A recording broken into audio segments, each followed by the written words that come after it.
So how long from when she was born to like your first email? I don't know, maybe 10 hours.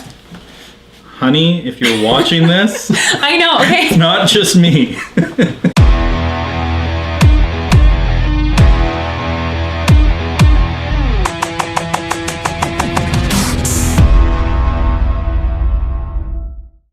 Welcome to the next episode of Over a Pint. This episode we have Kristina Clement here.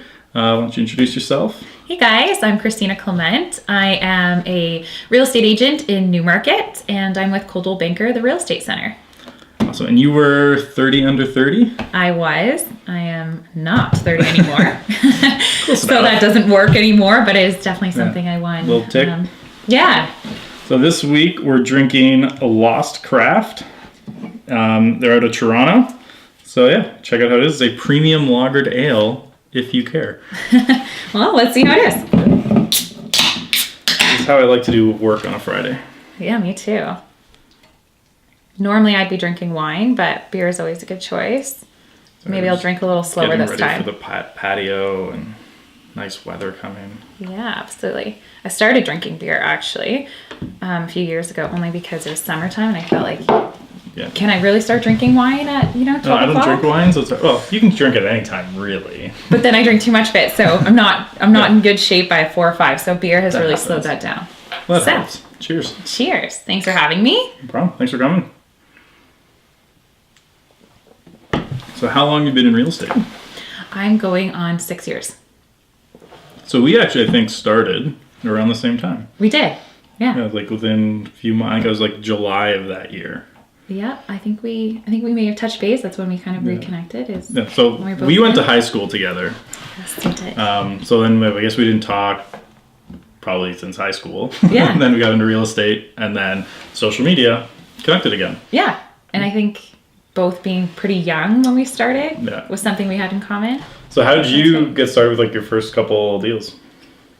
I think my first few deals were family. Mm-hmm. How long to get your first one?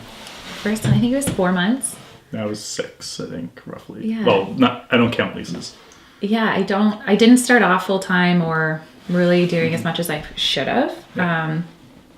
But I think once you get your first deal or first 2 deals, you kind of get motivated and realize you want to keep doing it. So it took me a bit, but... Yeah. So what did you do actually, just speaking of, since we didn't talk since high school to getting into real estate, what were you doing? Well, I was a waitress. Okay. I hosted events. I was hired by a company and I was a waitress, and I started seeing people coming in for business lunches, and I thought, I want to come for a business lunch. I don't want to serve you lunch. And it was a great start. Mm-hmm. I think everybody kind of maybe in our business or people going through school is a great way to make some money and have some freedom. Yeah. And that's actually one of the interesting why I wanted to actually interview you was you don't basically do anything online. No. And so like every interview we've done except for one where it wasn't an agent, we talk about building your business online. So you don't do any of that. Like, no. If you go to our actually don't go to our website. Don't go to the website, actually. Well, you could try. I don't know. This is so bad. Yeah. I just told Andrew I haven't logged into my own website in probably a year and a half. So online, awful. Yeah. So this gets rid of the misconception that all young agents know what they're doing online. Awful. But you're doing great things on Instagram. Yeah. So that's one where if you actually do want to connect with her online, go check her out on Instagram. Yeah, don't go to the website. What's your Instagram handle? Kristina M. Clement. That's Kristina with a K? Yes. We'll put it in the links for the show at some point, or I'll do like a little fancy graphic and put it on the screen. Or Facebook. I'm pretty good on Facebook as well. So the other thing online, so how do you like find that you prospect? 'Cause I know that you talk a lot about you get a listing and you get a lot of deals off of that. Are you purposely trying to do things to get that? No. Mm-hmm. So I'm a big believer in if you are who you are, you'll attract similar people. Mm-hmm. And for me, I'm not good at following up online. I'm not good at calling people multiple times. I just interact with people at my open houses. Yeah. If there's a connection, then I definitely follow up. I follow up with everybody that comes through my open house, of course, but that's not so much for me to get business as it is to generally get feedback to help sell my listing for my clients. So do you get everyone's contact information who comes to your Always. open house? So Yeah. how do you go about that when someone comes in? Because that's a question I see a lot of people are like, well, what do you like? How do you get people to sign in? How do you follow up with them? So how do you do an open house? I do two ways. I was using an iPad. They sign in with their email. As soon as they sign in, they get an email directly to their phone. So usually I see people, that's me. You just got my email. And on it, I would have a list of similar listings so they could see. And then also in that neighborhood, they could see comparable properties that had sold. So it kind of gives them something as soon as they sign in. What program are you using to do that? So here's a problem. I did that a few years ago and it was great. I'm bad at following up. It's not me. So I stopped doing that. Okay. And now I'm back to your regular sign-in sheet. Just Pen and paper. I get your email, I get your phone number, and I call you right away. So you basically just not let them get past the front door? No, until I have a they sign sign. in?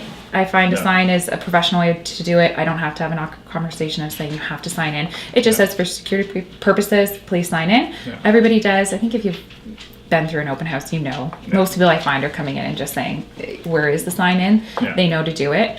I've never had anybody not want to sign in. So Totally it works. I remember I was in one, it was when I was first starting out. I actually did an open house with a woman. It was so I did it for Lynn Laricos, if you know her. She's a local agent around here. So she let me do an open house with her. So this is like early on I wanted to learn. Yeah. It was in the Glenway neighborhood in Newmarket. This woman comes in and we're like, you got to sign in. She's like, absolutely not. This is a public open house. I don't have to do anything I want. We're like, it's someone's private residence. Oh my gosh. And it turned into a screaming match. No. To the point that we basically were like, if you don't leave, we're going to have to call the police because you're trespassing. Like, it got that point. Of this Okay, woman I've never had refused to that. give it her name. So it's funny to see, like, how some people handle it. And, like, do you follow them around the open house when they're there? Or do you wait for them to go through? It depends on the house. And I think it kind of depends on how many people I have in the house. I like to give people a bit of privacy, obviously, to check out the house and talk amongst each other if they're with, their kids or spouse. But I also respect my client's home. And so it's a bit of both. I kind of keep an eye on them. If I do think it's going to be a busy open house, then I have another agent with me, one on each floor. And that's more so for my client's safety and being respectful of their home. So how do you make it in terms of like a deal with the other agents you bring in? Are you like paying them to be there? Are they taking any percentage? Like, or are they just doing it as a favor? It's usually newer agents that want to learn. Okay. So there's something in it for both, right? So if it's a newer agent, they just want to learn, kind of get their feet wet. It works out great for me. If it's quiet, I've had that happen where there's not a whole lot of people that have come to the open house and I have an agent there. Then I sit and give them some advice and we talk like we are, and they, at least they get something out of it. Well, that's good. So the ones where you don't get people, what do you do when no one comes and there's no other agents there? How do you pass the time at the open house?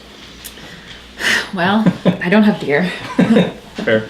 So the wine comes in? Usually I have my computer, and I try because I'm not very good at sitting down and making time for business. Yeah. That's the time that I'll spend, and I say, okay, I've committed these few hours to be here to work, so that's the time that I'll catch up. Maybe I'll shoot some emails off to clients I haven't spoken to in a while. I try and have the mindset of this is going to be working hours, so that I'll make the best of it. Yeah. Well, that's another thing I wanted to bring up because, like, I know you're really busy, so you got 2 young kids. I do. So how old are they again? I know one's 3. So my daughter Ava just turned 3 a few weeks ago, and then I've got Claire, who's 9 months. So not just, that's time flies by. It does. I feel like I just had her. Yeah. Like you were right away, like after you had the kid, back to work. Yeah. I don't know how I did that. I think it's just for anybody that has kids, even like moms or dads, you're just kind of, it's a whirlwind. Yeah. But I was very busy. We saw a shift in the market right when I had her. So I had her in June, and that's right around the time that the market was shifting, and I had some listings. Yeah. I, as well as the sellers, expected to have been sold. They weren't. Yeah. And, I had to do what I needed to do. I took those listings on. They were relying on me. And so how much time with each of them did you actually take off? Ava, I don't. So my first, not a lot, but I wasn't as busy. Yeah. I had her in February too, so it was a bit of a slower time in real estate as well. That helped. I would say probably a week or two I was back with her, making phone calls, out with clients, but I wasn't a super busy agent, so that was easier. Claire, on the other hand, I was very, very busy. 24 hours.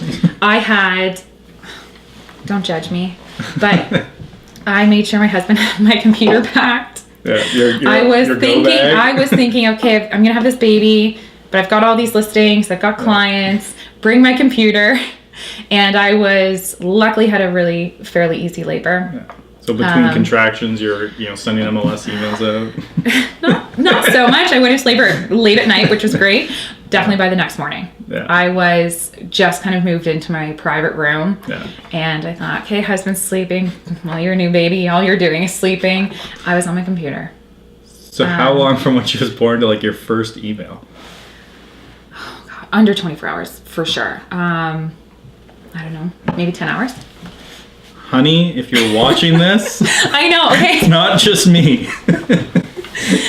It's bad, but like I said, I had an easy labor. Things were really smooth. They were easy for me. I had work on the brain. Yeah. Because I remember, I think you told me it was a story of like, you had her like 3 weeks old, and you're like, your mom or your mother-in-law had to like sit in the car while you were doing like a bidding war. Oh, well, it wasn't quite a bidding war. We won't get into the details, but I had a client, as I mentioned, the market had shifted. She was feeling a little upset. She did not know I had the baby. She was one of the clients I instantly had emailed the next morning, touched base. I had an agent doing an open house for me. It was on the weekend, and I wanted to do the follow-up. So I followed up. She was feeling a little unhappy about some stuff that was happening and wanted to see me in person. Baby was not 2 or 3 weeks old. She was actually 6 or 7 days old. Wow. I was nursing. I'm a nursing mom. So I threw the baby in the car. I brought my mom along, and it ended up being a very long day. We had friends and family coming over to meet the baby in the afternoon. So they were all at my house, and I was not home. I was actually... they did not meet the baby that day. My mom sat in the car. It ended up being a 6-hour process. So I was going in the house. We were dealing with an offer, luckily. So I was in the house. Then I'd meet with the buyer, because there's a buyer that I was also representing. Met with them, to the car to nurse, back into the house. It's a fun little cycle. Yeah, it was challenging, but you know what? But it came together? It did, yeah. No, it did, and that house sold, just so you know. Perfect. Yes, to that buyer. Worked out. It was worth it. That's good then. Yeah. I always enjoyed that one, because it's like, because I always talk about people like, oh, I took so much time off, but like in real estate, you can't really do that, like unless you have a big team, but most people aren't there. No. Especially early on. You know, and you don't really necessarily, I guess, need to have a team to be busy or to have the support. I'm lucky that my husband's at home, and I've got him. That really helped. And of course, my brokerage, I could always reach out to my broker to help, or unfortunately, I don't ask for help as much as I probably should. Yeah. So I just jumped back into it. That's good. Yeah. Well, it depends who you ask. That's true. Yeah, some people don't. Like, it's one of those things, like, people don't understand it until they're doing it themselves. Like, if you have a 9 to 5, you don't really get the mentality. No. And luckily, tons of moms or dads, whoever chooses to take it, get mat leave. Yeah. As you know, with us, we don't. So it's not just... Yeah, I guess because your husband can't take time either. No. He runs his also, own thing same too. thing, yeah. Both self-employed and both running our own businesses. So we... there's good and bad that come with that. Yeah. So with real estate, if you drop off, you're gone for 6 months or a year, you're kind of starting back up again. Yeah, especially if there's no team, and especially with your business model where it's not like I'm buying leads, it's relationship based. So you get to still get out there and actually meet people. Yes. But also a good thing for me is that it is relationship based. So people are pretty understanding, and a lot of my clients, because I do have a little bit more, I would say, of a personal relationship, they become friends. Some of them wanted the baby to come, which was great. I had a couple times. I didn't really like to do that. So you have a great marketing piece. So there was a couple times where I had this 2-week-old baby, and another time too, I was in the middle of a deal, and I brought her, and the wife sat and held the 2-week-old baby. She just thought it was the greatest thing, and I sat with the husband and we signed papers. That's perfect. Yeah. That's funny. Yeah, I don't think I've ever pulled that one off, but I use her a lot on social. Well, that's They good always too. get the most engagement. Yeah, they do. It's true. If you're willing to put your baby on social, Which I totally tip. am. Yeah, me too. I'm guilty of it. I do it all the time. I'm a proud mom. I also think it's relatable. Yeah. You know. Well, like you like specifically working with other working moms too, so Yeah. kind of helps build the rapport with them that you know what their situation is like. For sure, and I think that's something too. When I go into a listing and I see that they've got kids, if we don't know each other prior, Yeah. one of the first things I share with them is, I get it. If your kid's screaming, you don't need to sit at this table with me. Yeah. Take your kid. Like, I can wait. Do your thing. Yeah, like I've got kids. I get it. Do your thing, and I think that just makes you a little bit more relatable and easier to work with. Definitely. Yeah. All right. What else do you want to talk about? So you're expecting baby number 2. I am expecting baby number 2. Yes. So you work at home. I do. And it's going to be crazy because I'm about to lose my office too. Yes. So we talked about this briefly when I got here. Yeah, it's going to be a little crazy. So like right now I work, so like we have 3 bedrooms in the house. Yeah. And they're one right next to each other. And it's a bungalow, so we're all on the same level. And I'm in the middle bedroom with my office, which our current daughter will move into there. Mm-hmm. So that'll turn into her bedroom. So I'm going to get kicked out of there probably about a month before the new baby is done. But we also have a tenant in the basement, so we don't have anywhere to go. So we're actually going to be moving into our dining room, which is actually where we are right now is going to be my office. You guys see this? Yeah. Right here. This is Andrew's office. Where the magic's going to happen, right here. So I'm going to move in here for probably 3 months. So it'll be the first at least something to drink to for sure. Yeah. Oh yeah, it's gonna be crazy. So we're gonna do 2 months at least of 2 kids under 2 and my wife on mat leave in an open concept bungalow. I don't know what I'm gonna do, but then in September. Can we film that? Is there some way we could film that? That's reality show. I could do a reality show around that. Life with Andrew. And 2 kids and all my ladies, because so we're having another daughter too, so it's 2 girls is the best. Yeah, 2 girls, my wife, our dog is also female, so it's literally just me. And there's nothing better. Yeah, then we're gonna kick our tenant out. Well, not kick. But, if you're watching, he's not kicking you out. She chose that time to leave. Well, she actually approached us because she knew, like, she saw it online on social that we were having another. She's like, so when am I getting the boot? So I was like, then we kind of made a deal. So she's out end of August. So then we're going to reno downstairs and then I'm going to move downstairs. So in the fall, I'm going to get back an office with like separate entrance, kitchen and all that. But it'll feel that much better, I'm sure, after living so in the dining room working. There's a good chance that I'm going to like go rent an office somewhere. Because like there's a few places in town you can just go rent space for a monthly. So there's a large part of me that thinks like I'll last like 2 weeks. You probably will. It's hard to do calls, like, and I do webinars. So like, and the mic is very sensitive. So like, I remember that's going to be challenging with 2 under 2. I can tell you that. Yeah, it's so yeah. I've run, like I get calls. I'm bad. My phone rings. I do answer it. I got to be better at kind of setting some times that I don't do that. But I pick it up. And just last week, my daughter was like following me around. Yeah. So is this appropriate? I don't know. I'm going to share it anyways. Yeah. So my daughter's going to the bathroom and she's totally potty trained, has been potty trained for a year. But for some reason, when she goes number 2, that has been a challenge on the toilet. So we praise her when she does it. So I'm on a call and she's like following me. She's screaming, did a poo, come look. I'm thinking, oh my God, this isn't my client. This is like another realtor that I don't know calling about a listing and I'm as long as the realtor thinks it's your daughter that's saying that, not someone else. Just being chased. Yeah. So I'm running around the house. I'm thinking, where can I hide from you? They find you. Oh, yeah. So don't think that you're going to sit here and not be found. Like, there's nowhere to hide. So Hannah, she knows where I work. So if she's home, because like often I'm working past when she gets home from daycare, she will come, walk up to my door and start screaming daddy and banging on it. Like she like full fist on the door. Daddy, daddy, daddy. And I'm just like, hold on. And like I open the door and she runs in and she knows where the office phone in the bedroom is and she likes it because it lights up when she touches it. So she runs into the room, like she'll run to me, then the second she like touches my leg, we'll turn around, grab the phone and she'll half the time just leave. But she'll leave and it's like, I just hear the buttons going. I'm like, one of these days you're going to make a call or answer the phone. And it's going to be pretty funny. For sure. Yeah, but all the time. So it's just like, we're super loud. So like, I have to make a point that no calls and webinars get scheduled when she's home. Probably the best thing for you, especially with 2. You're not going to control them. And I won't be able to do that, though, with the next one, because, like, she'll be here. Now, luckily, we'll keep her in daycare for at least until I get my office. And then we'll see. Good luck. At least then I want to follow up. I want to do, like, a follow-up on camera. Follow-up interview of how's and life. See. It's just going to be me, like... See all this nice hair you have? Yeah, that's not happening. There's going to be, like, throw up on here. No, I'm kidding. I think that's a funny thing we hear about all the time. Like, once you have kids, oh my gosh. It's totally doable. I've managed. I think it'll be okay. Like, I think daycare, it will help a lot with the first one. Because then she's not here during the day when I'm working. And keeping her schedule, I think, for my me, wife has been a great thing. Like, keeping my eldest in her routine and her schedule.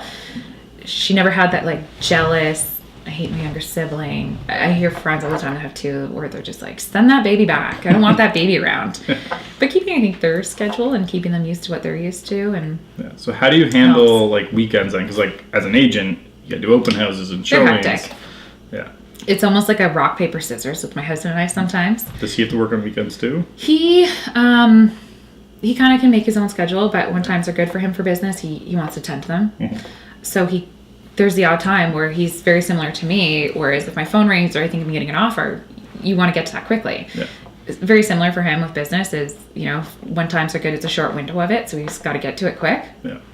And so it's kind of like, no, I want to do it. I want to do it. Do you have grandparents nearby? You can my gosh, thank God I could not survive without his mom. Like both sets of grandparents are really, really good. Yeah. And I don't know how people do it without. Yeah, mine are, and they like when we bought this house. So we were actually looking at buying in the city, and then we surprised them buying here. So but within I think it was an hour of us buying, they'd already mapped it out, and they're like, "You're only 1.7 kilometers away," which is so nice that they're so excited too, right? Because deep down you're thinking I need you. Oh, no, like all the time. Like they take her every Friday, but like this past week she had a fever, so she can't go to daycare. So it was just. It helps for sure. I've relied on them heavily, and I try and repay the favor because they take them. I get to work. Yeah. My mom gets extra gifts sometimes. So does my mother-in-law. Nicer purse this year. I know the limit was 100. Really appreciate you taking my kid. Here you go. More breads. Mm-hmm. Yeah, it was definitely similar situation. Yeah, no, grandparents is like a lifesaver when you're working. Yeah, you need them. You need somebody. Yeah, because the daycare, it's not. Because even not mine. Mine's actually pretty good because we can, if I need to drop her off half an hour early, because I drop her off every day at 8. Mm-hmm. So I can't start. A lot of brokerages are come do training at 9. I'm like, but they're in London. I'm not making it in an hour to London. No. So then we start pushing it, but sometimes they're okay, but I actually have to leave it. I can drop her off at 7:30. I can make it on time. My daycare is pretty good that I can show up at 7:30 instead. But I was talking to another woman who has a kid, and she's working as well. I'm if she's at an 8 o'clock drop off, if she's at 7:55, they don't let her in yet. And I couldn't do that. Yeah, I need that window. That would be really challenging for me. My daughter's really spoiled, and so are we probably. Yeah. That we kind of wake up and do our own thing until we're ready. She's usually one of the last kids to get to daycare. It's usually 9:30. It's not too bad. We kind of we have that luxury that we're at home, both of us, and don't have to be out the door, which helps. My wife's at the door by 6:30 every day. Yeah. Commute downtown life. Gosh. That's she's an hour and a half commute each way, and I'm my commute's longer to breakfast than it is to work. So we definitely, I had to go right back to work, but I also have some pretty great things that I get to see my kids throughout the day too. Even when I am fully working, I get the luxury of picking up my daughter early from daycare when I want to, or she goes later sometimes too. So that's not too bad. Yeah, there's always pros and cons to both. So how do you handle, on top of working, kids, how do you handle vacation? Again, we both work for ourselves, and we just went on a vacation in January. Mm-hmm. Usually that's a slower time in real estate, or so I thought it would have been. Not the slowest, actually. Do you just do a lot of work when you go away, or unplug? It depends. If you've got listings, like I don't have a team, I really engage with my clients one-on-one. I'm very available to them. Mm-hmm. When I went away, we kind of made this conscious effort because I was having a bit of mom guilt with the second that I was working so much when I had her. We planned this vacation to just kind of unplug and do what we could to kind of reconnect as a family. Yeah. I brought my mom and sister. That was their Christmas gift, so they think. It was actually a gift to myself. I know I'm gonna want a night away. You need it. Like, but I'm planning one right now. I'm like, my parents are gonna be in Florida at the same time. Honestly, otherwise it's for me not a vacation because once you're there, totally, and you're set up. But the airport days and like we woke them up at 4 a.m. But the nice thing with the airport with kids, front of the line. Oh gosh, yeah. It's like as good as Nexus. I was just like, hey, start crying or something, cause a scene. Oh, we didn't let's have go. We brought her, like we were terrified. We brought her at like 5 months old to San Francisco. And like we show up at the airport, stroller. As soon as we walked in the door, this guy points, he's like, you guys with us. And straight front of the line. It is good, for sure. I'm pretty sure it was quicker than Nexus that day. And Nexus is my favorite thing in the world. No, kids bypasses that for sure. Yeah. Vacation's hectic. Yeah. But yeah, like what you asked. I'm not sure I totally unplugged, but I did do a deal while I was away, which was great. I had email, I had my phone. Yeah. You know, I tried to limit it as much as I could, but at the end of the day, you're running a business and people do expect something from you. I unplugged as much as I could. Yeah, I'm gonna say like vacation for me is like I check my emails for like an hour. Yeah. That's like a good like close as I get to unplugging right now. It's an hour or not two a the day. easiest. Yeah. So I want to talk a little bit. I'm going to take the reins here for a second. Go for it. We touched on this when we first started chatting, but online lead generation and everybody's talking about how you can do more online and generate online, and that's where you have to be. Yeah. But we just met to chat about some stuff about what you can do individually as people. So for me, what I was sharing was I'm not great on online. I'm not good at following up a million times to kind of catch that lead. Yeah. But you had a great discussion and some ideas about how I can improve what I'm already doing.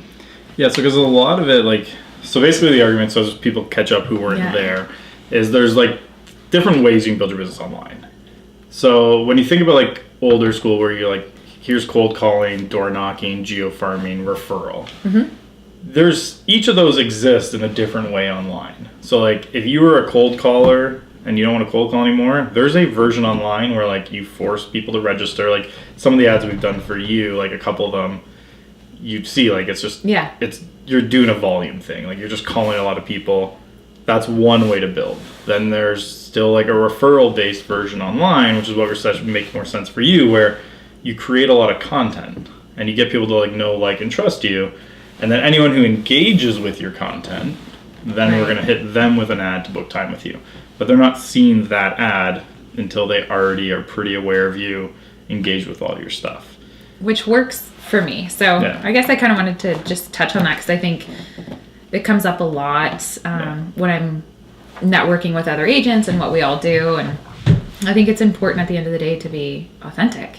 And so a lot of my clients, I am on social media with them. They see that I'm a mom chasing, half the time a naked kid around the house, but then I share all parts of me because that's who I am. And you attract the ones who are also like that too, which is good. Yeah. I mean, we all understand each other. Doesn't necessarily mean I'm going to go into a meeting and sit down and take my call. There's definitely a way to run a business and be professional for sure. But I think that's important for people to know, is to attract people maybe you have something in common with, or they can relate to you. Finding the method online that works for you, because like we were talking about, like the forced registration style lead, where it's just get as many leads as you can, is not going to work for you. Like no, you're not going to sit down for 2-3 hours a day, call people on the phone and chase them and follow up 10 times. It's not my style, and I think I've tried these things. Yeah. But it's all about figuring out what works for you and who you are as a person. I think that's what I've learned. I've become, I would say pretty successful at what I'm doing. But like we said at the very beginning, don't check out my website because it's embarrassing. It's true. It's awful. It is. It's terrible. It is. I'll be the first one to say it. It is just, it's there just to say I have something. Yeah. But it's about, I think, what works for you. I mean, those are things I definitely have to improve, but having relationships is number one for me. Establishing who it is I'm working with and really nurturing that relationship. And that's and there's such a good way you can leverage that online. It's just that's a longer term play. Like, you can't build relationships with forced ads that they have to do. But I tried everything when I started in sales. Like, I remember when I started, my broker literally gave me a phone book and was like, start today. And I tried, but I went and got do not call list access, all that stuff, retail. But I tried cold calling, hated it. Yeah. Door knocking, deal on the second door I knocked on, and it didn't really ever get one again. Hated that too. I tried a ton of stuff, and then for me it was blogging. That's what took off for me. It was blogging and then Facebook ads. And I combined those together, and they worked for me. Yeah. But that even took, I think it was 6 months until I started getting traction with my blog, and I was doing it 3 to 5 times a week. But it was a lot. But long-term goals. Yeah. Right? So that's and then I just stopped selling altogether. I think it's worked out just fine for you. Yeah, I can't complain too much. Yeah, I think you're doing just fine. But I think that's something I liked that we just met and chatted about. It wasn't just you pushing one thing and just be online and only do this. I really liked that when we were just chatting, you kind of said to me, what is it that you're doing that's working and how can we nurture that rather than trying to push me into something I think we both know I wouldn't be very good at. Well, that's where we've noticed, because we've worked with a lot of people who want to do online leads, and because everyone in the industry is here and you have to do Facebook for ads. Sure, that's all I hear about. But it's not for everyone. We've even created a product, and I'm not trying to pitch it here, so I won't even mention actually what it is, but that's literally designed for essentially people to get their feet wet with online leads to see if they even like them. So we'll get calls from agents, and I can tell pretty quick in the conversation, I'm pretty sure online leads won't work for them, but they still want to try. So we'll get them to get their feet wet with this type and just see how they respond to it. Because there's no point in us generating you 1,000 leads if you're not going to do anything with them. Literally, we had a client, we got them 1,000 leads over 6 months. They got 0 deals out of it. We got another one, the exact same type of leads, 100 leads in the first little bit, and they got 6 deals out of it. It's just amazing. Yeah. So when you get that, do you go back to them and say, I don't think you're doing well, or do you kind of leave that in their hands? It depends on the situation of the client. The ones who aren't doing well with it, we try to work, what's your follow-up process? And we try to see if we can help it. Okay. Or maybe we try to launch, because if you know how, you can kind of control the quality of leads online. Yeah. But the more that you do that, the less predictable the results are. Okay. So it's harder to be okay, if I want only the highest quality, I don't know how often they're going to come in. But if it's I just want as many leads as possible, that's pretty easy to predict. You're okay, for every $4 spent on ads, you're going to get a lead in. Might be a crap lead, but you're going to get it in. Yeah. With the online, the average is 1% conversion. So you're looking at, for every 100 leads, it's 1 deal. Right. So with you're not going to cycle through 100 people to get your next deal. I absolutely will not. Yeah. So that's where you got to look at, but what you are good at is you create a lot of videos. Yeah. And they're short little stories on Instagram is obviously the big one. Mm-hmm. But those little things you can leverage really well. Just takes time. Yeah, and I think that is important to know as I think it's intimidating sometimes when you hear people or agents, or not even just agents, just any business owner that's looking to step up their social media engagement, is there's not just one way of doing it. Yeah. And I think part of my hesitation for the last little while has always been, I'm not going to call 10 people 20 times before I get a yes or an appointment. That's not my style. That's not who I am. Mm-hmm. And I think it was important to me to kind of learn that that's not the only way of doing social media. Similar to the offline, there's different ways to do it. And even if you have to test them all, we've tested the online lead gen with you. Yeah, we did it. Yeah. And I called them. Yeah. I called you.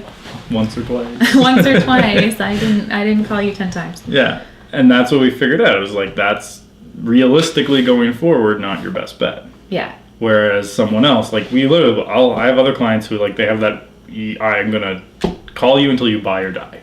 And that's it. Like, it's just go. And that's not for everyone.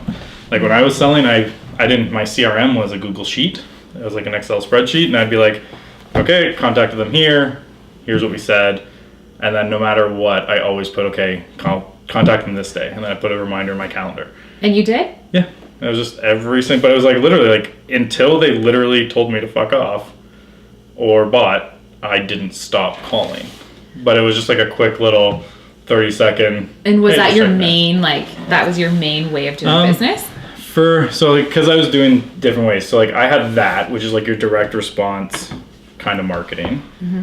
So that was like one source to like get stuff in the door going because I wasn't that busy. It took me 6 months to get my first deal.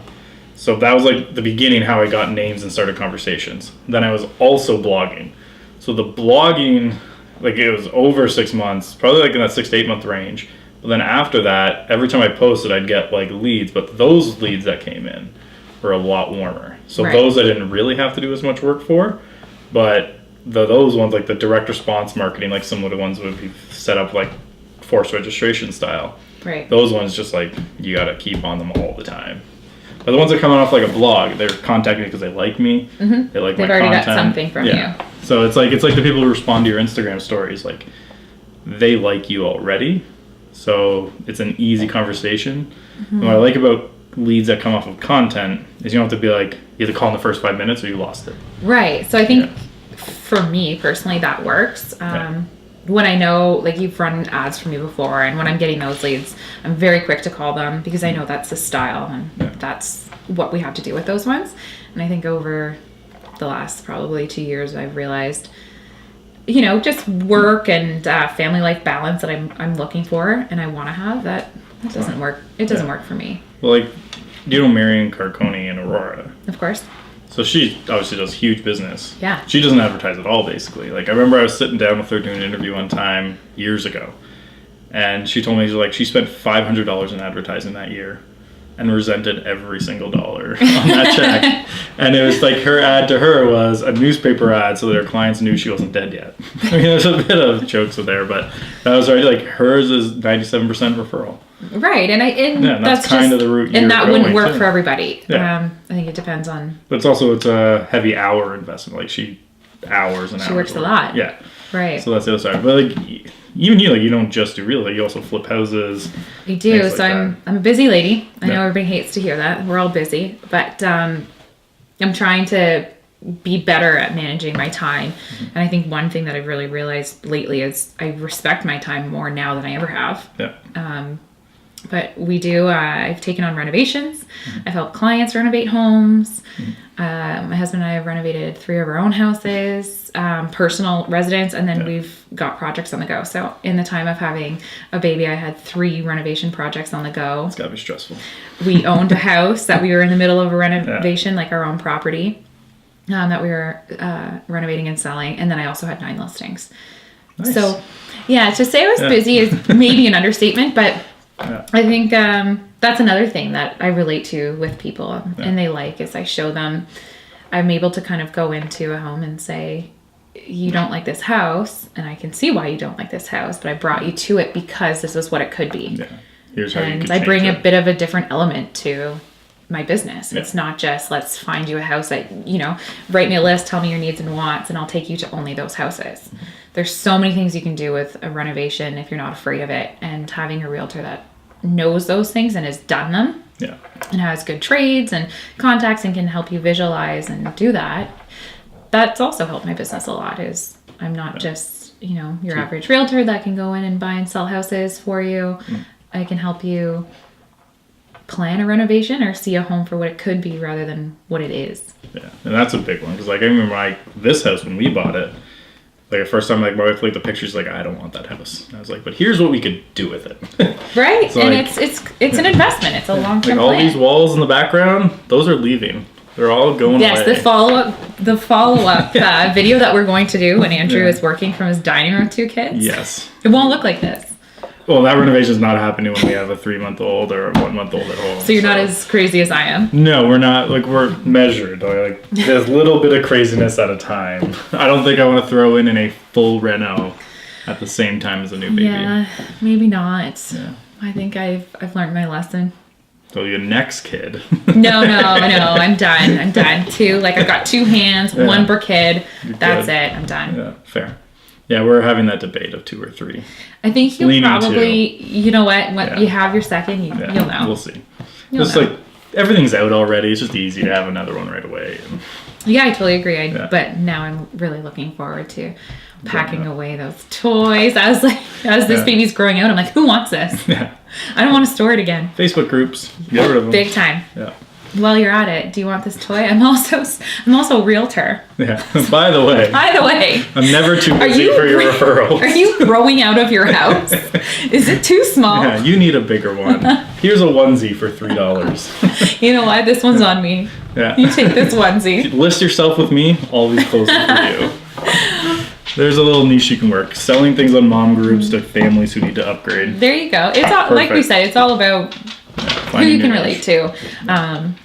We were talking a bit about luxury properties, and I definitely have a side of me that loves luxury, whether that's handbags, shoes, countertops. There's no limit. Yeah. I do really appreciate those things. So that's another thing too, is relating to who you're working with. Yeah, you don't relate to someone who's in the luxury lifestyle, you're never going to work with them. For sure. All right, well, I appreciate you coming on. Well, thank you. So you finished your beer before me. Yeah, that normally has happened. I drink fast. But yeah, so thanks for coming on. And how can they reach out to you if they want to? Well, I think we've established that you cannot really go to my website. Yeah, we're working on it. Yeah, we've got this in the works, but I do respond pretty quickly to my Facebook page, so you can find me at Kristina Clement Real Estate. I'm also on Instagram, where you can find me and my business and my crazy children, and that's Kristina M. Clement. Or you can email me, Kristina-Clement@coldwellbanker.ca. I'll probably be tagging her in this post too, so just look in the comments up there or down there, depending which platform we're on. So it'll be there or there. Just be everywhere. Yeah.